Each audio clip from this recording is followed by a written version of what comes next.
അഗസ്ത്യാർകൂടത്തിലെ ആദിമ നിവാസികൾ മലകളുടെയും നദികളുടെയും സസ്യജാലങ്ങളുടെയുമെല്ലാം സംരക്ഷകരുമാണ് കാണികൾ. അവരിന്ന് അപരിഷ്കൃതരല്ല. ഈ വീടുകളുടെ മുകളിലേക്ക് നോക്കുക. പ്രകൃതിദത്ത ഊർജോൽപാദനത്തിൻ്റെ ആധുനിക രൂപമായ സോളാർ പാനലുകൾ കാണാം. പക്ഷേ അവരുടെ കിണറുകൾ, നദികൾ, ജലസ്രോതസ്സുകൾ എല്ലാം വറ്റിവരണ്ടിരിക്കുന്നു.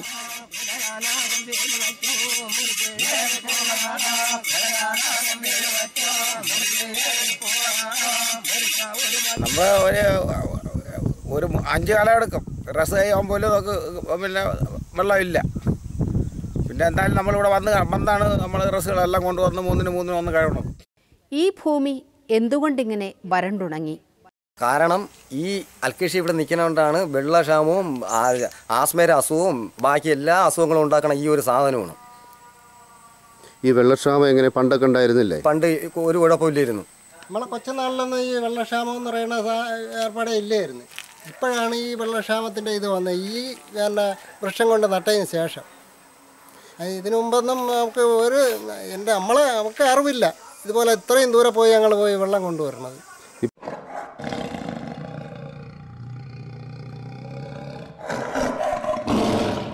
വെള്ളമൂറ്റിയെടുക്കുന്ന വേനലിനെ മാത്രമല്ല, വെള്ളവും തീറ്റയും തേടി നാട്ടിലിറങ്ങുന്ന വന്യജീവികളെയും ഇവർക്ക് ഭയക്കണം. ഫോറസ്റ്റുകാർ വന്നിട്ട് അതിൻ്റെ ഞങ്ങൾ നാട്ടുകാരെന്നുള്ള നിലയ്ക്ക് ഞങ്ങൾ മാരകമായ മുറിവുകൾ കാണിച്ചു കൊടുത്തിട്ടും അതവരെ മൈൻഡ് ചെയ്യാതെ ഈ ആനയെ കാട്ടിലേക്ക് കയറ്റി വിടുകയാണ് ചെയ്തത്. ഇവിടെ ഈ ആന ഇപ്പോൾ വരാനുള്ള കാരണം എന്താണ്? അത് അങ്ങ് ഉള്ളു വനങ്ങളിൽ ആണെങ്കിൽ ഫോറസ്റ്റുകാർ പിന്നെ വലിയ വലിയ വീടുകൾ വെച്ച് താമസമുണ്ട്. അവിടെ വെടിയും കാര്യങ്ങളൊക്കെ ഉണ്ട്. അത് പിന്നെ അവർ വന്ന് ആനയ്ക്ക് അവിടെ നിൽക്കാനുള്ള സൗകര്യങ്ങളില്ല. അതുകൊണ്ടാണ് ഇപ്പോഴും ഇങ്ങനെ ഈ ആന ഇങ്ങോട്ട് ഈ പുരയിടത്തോട്ട് ഇറങ്ങി തുടങ്ങിയത്. പുരപ്പുറത്ത് സോളാർ പാനലുകൾ സ്ഥാപിച്ച് ഊർജോൽപാദനം നടത്തുന്നവർ ജലസംരക്ഷണത്തിനായി ഭൂമിയിൽ മഴക്കുഴികൾ തീർത്ത് കാത്തിരിക്കുന്നു. ഒരു തകർപ്പൻ മഴയ്ക്കായി കാണികൾ കാത്തിരിക്കുകയാണ്. ഈ ആൽക്കീസും ഇതെല്ലാം കൂടെ വന്നതിനെ കൊണ്ട് തോട്ടിലും കിണറ്റിലും ഇതെല്ലാം വെള്ളം പറ്റി. അങ്ങനെ വെള്ളത്തിന് വലിയ ക്ഷാമം തന്നെ. കഴിഞ്ഞല്ലോ ഇവിടെ വണ്ടിക്കാണ് വെള്ളമൊക്കെ കൊണ്ടുവന്നത്. അപ്പോൾ എന്തിനാ കുഴികൾ കുത്തിയിരിക്കുന്നത്? ഇത് ഈ മഴവെള്ളം വന്ന് ഇതിൽ തങ്ങാനായിട്ടാണ്. അപ്പോൾ വളം എവിടെയും പോകില്ല. നമ്മളെ പെരയെടുത്ത് തന്നെ ഈ വളവും അവിടെ കിട്ടിയിരിക്കും.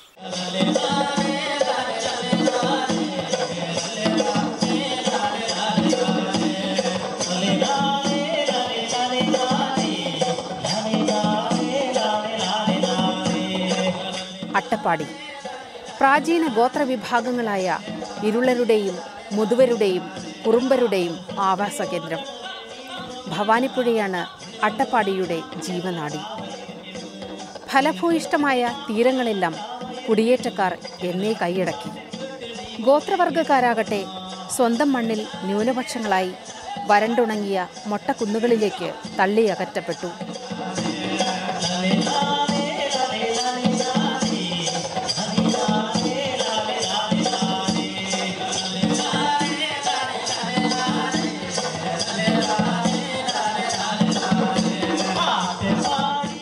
വെള്ളമല്ല, അതുകൊണ്ട് നമ്മളാകെ ഒരു 3-4 കിലോമീറ്ററിന് ഇപ്പുറത്താണ് വെള്ളം കൊണ്ടുവരുന്നത്. കുടിക്കാനും വെള്ളം ഭയങ്കര ബുദ്ധിമുട്ടിലാണ് ജോലികളുള്ളത്. मैं स्वयं स्वच्छता के प्रति सजग रहूंगा और उसके लिए समय दूंगा. ഇവിടുത്തെ ആൾക്കാർ ഇപ്പോൾ കക്കൂസിലൊക്കെ എവിടെ പോകുന്നത്? കാട്ടിൽ. എന്താ കാട്ടിൽ പോകാൻ കാരണം? കാട്ടിൽ പോകാൻ വെള്ളമില്ലാത്തതുകൊണ്ട് കക്കൂസിൽ. വീടുകളിലപ്പോൾ ടോയ്ലറ്റ് ഇല്ലേ? ടോയ്ലറ്റ് ഉണ്ട്, വെള്ളം വേണ്ട, അതിനുള്ള ഉപയോഗിക്കാനുള്ള വെള്ളം വേണ്ടേ. ആവശ്യത്തിനുള്ള വെള്ളമില്ല. കാടുകളിലാണ് പോകുന്നത്. കാടുകളിലാണ് പോകുന്നത് എല്ലാവരും. ഈ പ്രദേശത്ത് എല്ലാവരും അങ്ങനെയാണ്.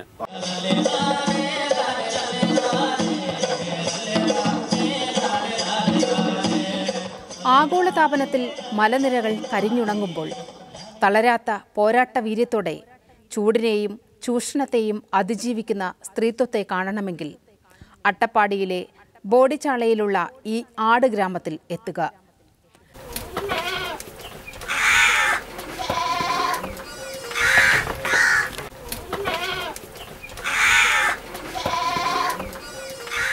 ലോകത്ത് അട്ടപ്പാടിയിൽ മാത്രം കാണാവുന്ന ആടിനമാണിത്. ചൂട് എത്ര തീക്ഷ്ണമായാലും അട്ടപ്പാടിയിലെ കറുത്ത ആടുകൾ തളർന്നു വീഴില്ല. വേനലിൽ ആദിവാസികൾ വറുതിയിലാവുമ്പോൾ കച്ചവടക്കാരൻ മല കയറി വരും. തുച്ഛമായ വിലയ്ക്ക് ആടുകളെ വാങ്ങി മലയിറങ്ങും. ഈ തട്ടിപ്പിനെതിരെ സ്ത്രീകൾ നടത്തുന്ന ചെറുത്തുനിൽപ്പാണ് ആട് ഗ്രാമം. ഇത് എൻ്റെ ഒരു അനുഭവം തന്നെ ഞാൻ പറയാം. എന്തെന്ന് വെച്ചാൽ എൻ്റെ വീട്ടിൽ ആടും ഉണ്ടായിരുന്നു. ഉണ്ടായിരിക്കുമ്പോൾ ഞാൻ ഒരു കച്ചവടക്കാരന് ഞാൻ തന്നെ കൊടുക്കുകയാണ് ചെയ്യുന്നത്. വന്നിട്ട് കച്ചവടക്കാരൻ വന്നിട്ട് ഒരു തൊഴുത്തിൽ വന്നിട്ട് ചോദിക്കുകയാണ്, നീ ആട് കൊടുക്കണ്ടോ എന്ന് ചോദിക്കുമ്പോൾ ഞാൻ ഇതാ എൻ്റെ വീട്ടിൽ 2 3 ഉണ്ടെന്ന് പറഞ്ഞ് ഞാൻ കാണിക്കുകയാണ്. ഇയാൾ വരുന്നു, അതിൻ്റെ നടുക്ക് പിടിച്ചിട്ട് ഇങ്ങനെ പിടിക്കുകയാണ് ചെയ്യുന്നത്, ഇറച്ചി ഉണ്ടോയെന്ന്. ഇത് കണ്ടപാടെ പറയും ഇതൊരു 2000 രൂപയ്ക്കേ ഉള്ളൂ. 5000 രൂപയുടെ മുതലായിരിക്കും ഇയാൾ 2000 രൂപയ്ക്ക് എൻ്റെ കയ്യിൽ നിന്ന് വാങ്ങിക്കൊണ്ട് പോയിട്ട് ഈ പൈസ എനിക്ക് കൃത്യമായി തരുന്നില്ല.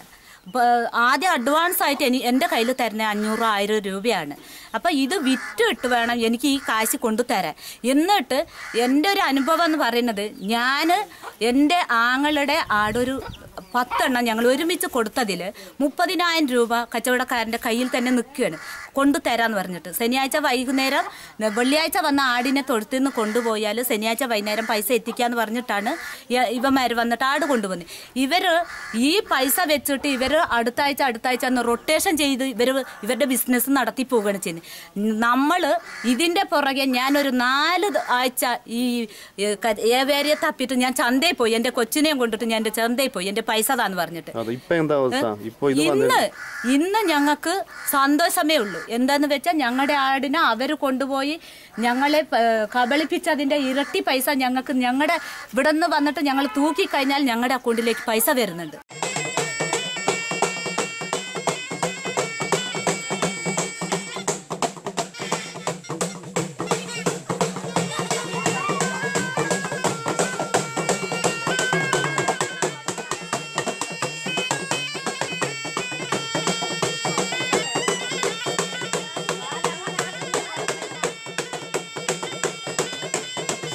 പണ്ടെല്ലാം ഏത് കൊടും വേനലിലും ഇവിടെ പരമ്പരാഗത വയനാടൻ ഗോത്രനെല്ലിനങ്ങൾ വിളഞ്ഞിരുന്നു.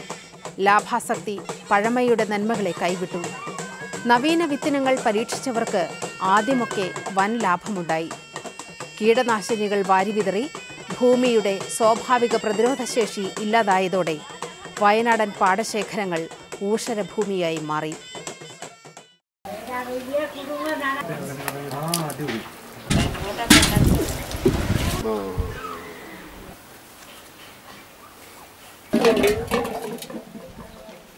പണിയൊന്നുമില്ല, ആർക്കും പണിയില്ല.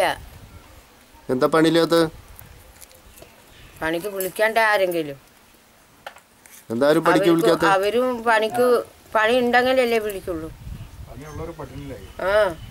അതെന്താ പണിയില്ലാത്ത? എന്താ പണിയില്ലായിരിക്കും കാരണം? എന്താ പണി ഉണ്ടെങ്കിൽ വിളിക്കും, ആ പണിക്ക് പോവും.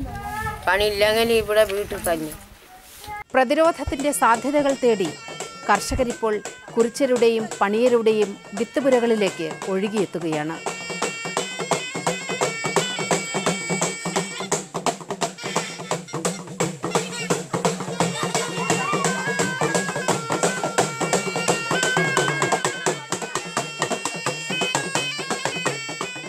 ഏതാണ്ട് ഈ കഴിഞ്ഞിടെ മഴയില്ലാഞ്ഞിട്ടും കതിര് വരുമ്പോൾ ഒരുവിധം മണി നിറഞ്ഞ് വിളഞ്ഞിരിക്കുന്നത് പാരമ്പര്യ വിത്തുകൾ മാത്രമാണ്.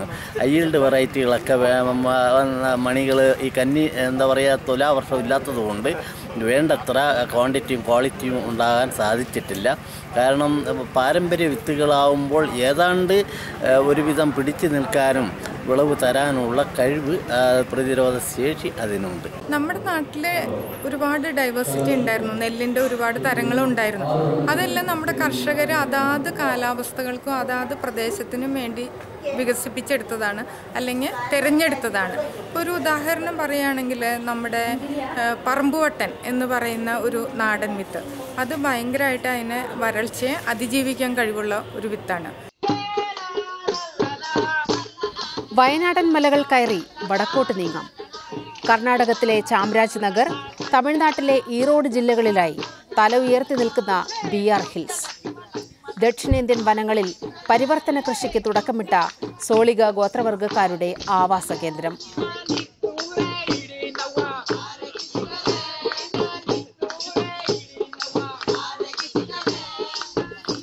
പണ്ട് പച്ചക്കറികളും പഴവർഗ്ഗങ്ങളും നെല്ലും ചോളവും ചാമയുമെല്ലാം വിളയിച്ചിരുന്നവർ ഇപ്പോൾ പരമ്പരാഗത കൃഷിരീതികൾ ഉപേക്ഷിച്ചിരിക്കുന്നു.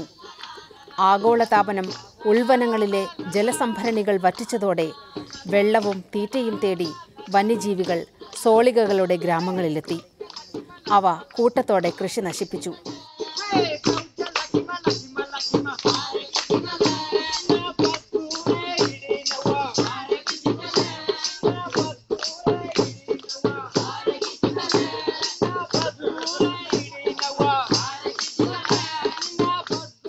പരിവർത്തന കൃഷി ഉപേക്ഷിച്ച സോളികകൾ കൂട്ടത്തോടെ ഇപ്പോൾ കാപ്പി കൃഷിയിലേക്ക് മാറിയിരിക്കുന്നു.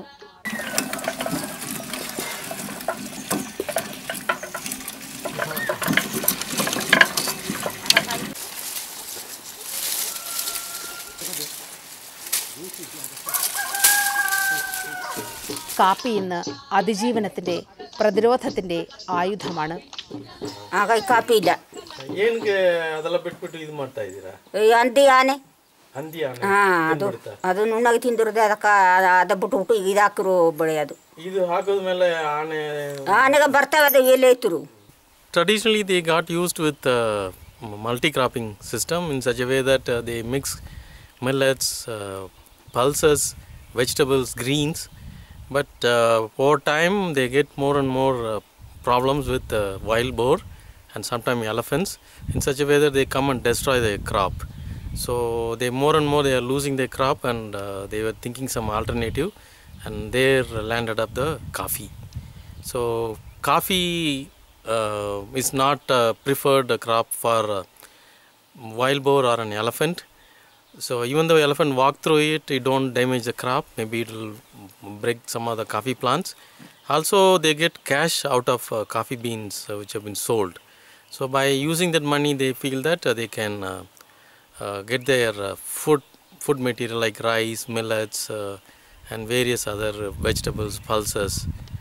So cash economy is what cash economy and human wildlife conflict is what driving these indigenous farmers to shift to coffee plantations.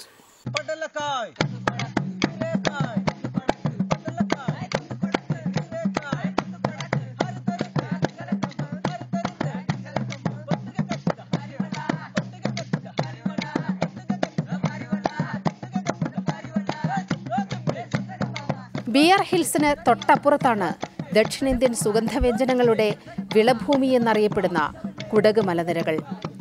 കാവേരിയുടെ വൃഷ്ടിപ്രദേശങ്ങൾ പലതും വരണ്ടുണങ്ങിയിരിക്കുന്നു. വനവിഭവങ്ങളെ ആശ്രയിച്ച് ജീവിക്കുന്നവരാണ് കോട്ട, കുടിയ, കുറുമ്പ ഗോത്രവർഗക്കാർ. കൊടുംവേനലും കാട്ടുതീയുമെല്ലാം ഇവരുടെ ജീവിതം മാറ്റിമറിച്ചു. അതിജീവനത്തിനായി കാടിറങ്ങി.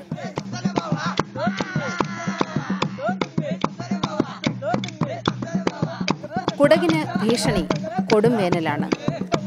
ഏത് വെല്ലുവിളിയെയും പ്രതിരോധത്തിനായുള്ള ആയുധമാക്കണമെന്ന കുടകൻ ഗോത്ര സിദ്ധാന്തത്തിന്റെ പരിഷ്കൃത രൂപമാണ് സൂര്യതാപത്തിൽ പ്രവർത്തിക്കുന്ന ഈ വാട്ടർ ഹീറ്ററുകൾ. ഒരു പ്രദേശമൊട്ടാകെ സൗരോർജ്ജത്തിലേക്ക് മാറിക്കൊണ്ടിരിക്കുന്നു. ಈ ಒಂದು ಎನರ್ಜಿಯನ್ನು ನಾವು ಸೋರ್ಸಸ್ಸನ್ನು ಯೂಸ್ ಮಾಡ್ತಾ ಇದ್ದೀವಿ. ಇದು ಮುಂಚೆ ಈ ಪರಿಸರದಲ್ಲಿ ಭಾಳ ಕಡಿಮೆ ಇತ್ತು. ಈಗ ವಿನಾಶದ ಅಂಚಿಗೆ ಸೌದೆ ಹೋಗಿರುವುದರಿಂದ ಮತ್ತು ಅನಿಲದ ಇದು ಬೆಲೆಯು ಜಾಸ್ತಿ ಆಗಿರುವ ಕಾರಣ ಈ ಸೋಲಾರ್ ವಾಟರ್ ಹೀಟರನ್ನು ನಾವು ಯೂಸ್ ಮಾಡ್ತಾ ಇದ್ದೀವಿ. പശ്ചിമഘട്ടത്തിലെ ഗോത്രവർഗ്ഗക്കാർ കാലാവസ്ഥാ വ്യതിയാനത്തിന്റെ ഇരകളാകുമ്പോൾ തന്നെ രാജ്യത്തിന് അകത്തും പുറത്തുമുള്ള പല ഗോത്രവിഭാഗങ്ങൾക്കും കേരളം അത്താണിയായി മാറുകയാണ്.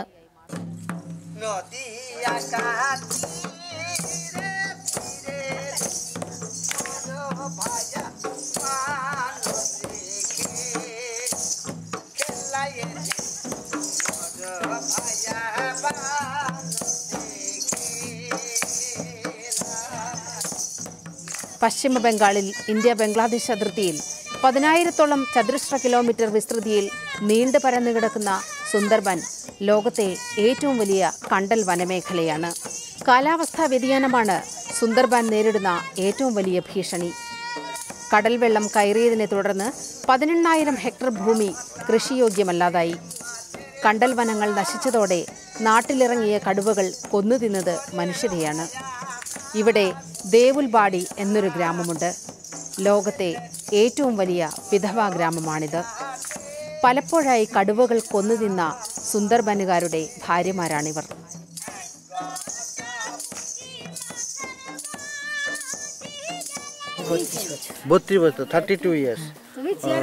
কিভাবে হয়েছিল আপনি একটু বলবেন?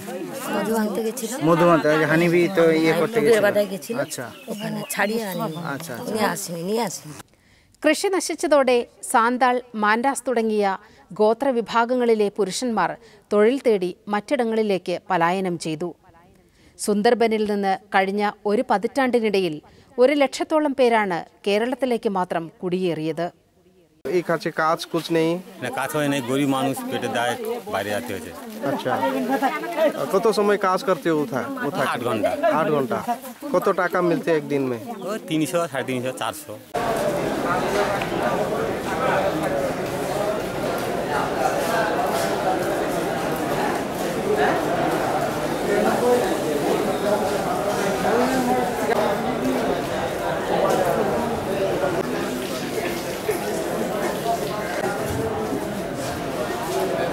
സുന്ദർബനുകാരുടെ ഗൾഫായിരുന്നു കേരളം. എന്നാൽ വരൾച്ച നിർമ്മാണ മേഖലയെയും കാർഷിക മേഖലയെയും പ്രതിസന്ധിയിലാക്കിയതോടെ കേരളം മടക്ക പലായനങ്ങൾക്കും സാക്ഷിയായി.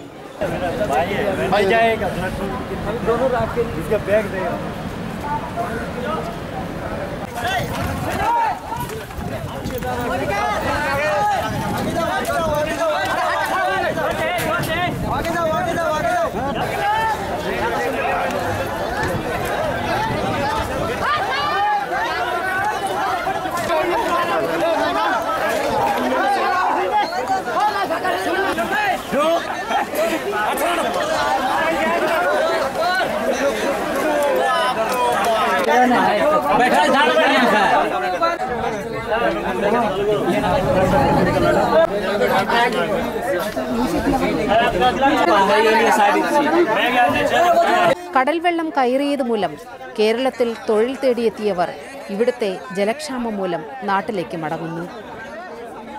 काम कम हो रहा है, पानी थोड़ा कम है, पानी भी कम है गुलाम, इसलिए काम कम है।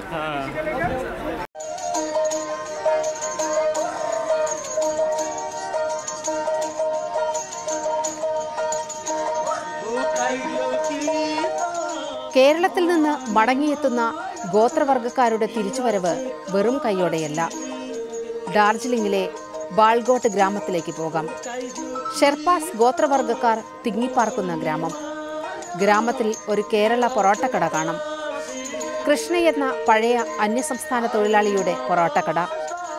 കാലാവസ്ഥാ വ്യതിയാനത്തെ തുടർന്ന് തേയിലത്തോട്ടങ്ങൾ പൂട്ടിയപ്പോൾ കൃഷ്ണ കേരളത്തിലേക്ക് വണ്ടി കയറി.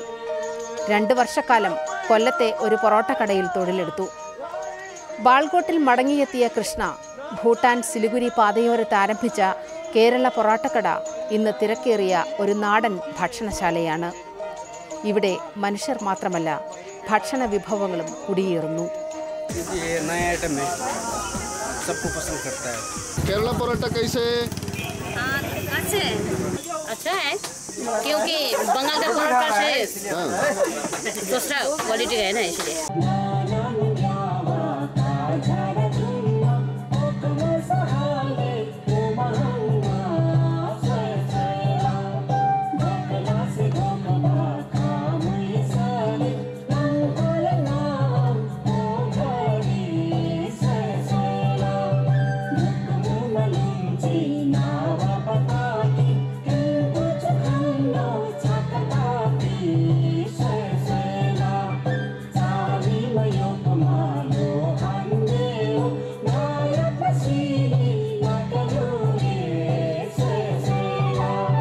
2015 ഏപ്രിലിൽ നേപ്പാളിലുണ്ടായ ഭൂകമ്പത്തിൽ മരണമടഞ്ഞത് 10,000-ഓളം പേർ.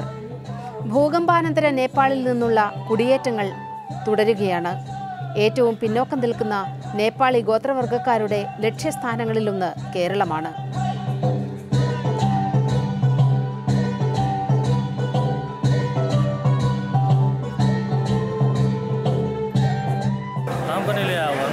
क्यों इधर काम नहीं है? ये केरला में क्या है ज़्यादा पैसा मिलेगा? I think one of the reasons is because Nepali migrant workers who are migrating to India, they are always exploring new cities, new job destinations. So I think like with Kerala becoming one of the major developed cities in India, so I think like they have chosen Kerala as one of the destination cities after Mumbai and Delhi.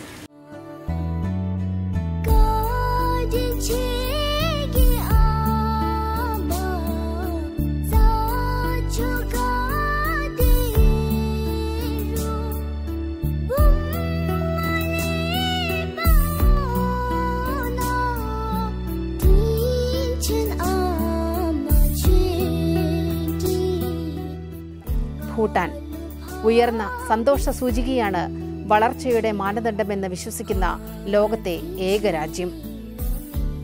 ജനസംഖ്യയിലെ 72% ഗോത്രവർഗക്കാരുള്ള രാജ്യം.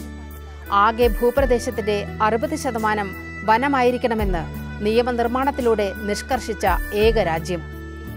മരം മുറിക്കാനും വീട് വയ്ക്കാനും ഏറ്റവും കർശനമായ വ്യവസ്ഥകളുള്ള രാജ്യം. പരിസ്ഥിതിയെ സംരക്ഷിച്ചാൽ മാത്രമേ സന്തോഷമുണ്ടാവൂ എന്നും സന്തോഷം മാത്രമാണ് വളർച്ചയുടെ ഏക മാനദണ്ഡമെന്നും ഉദ്ഘോഷിക്കുന്ന രാജ്യമാണ് ഭൂട്ടാൻ.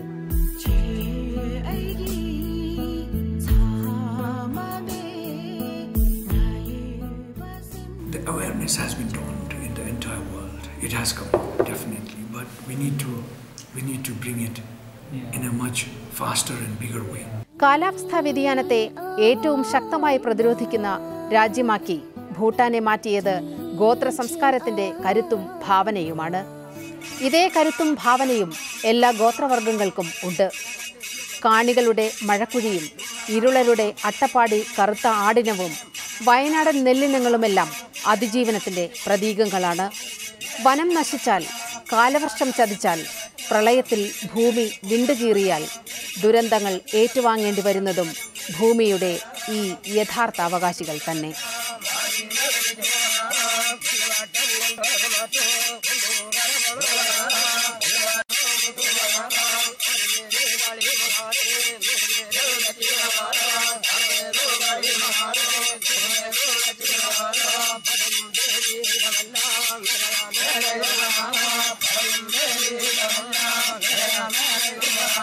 Thank you.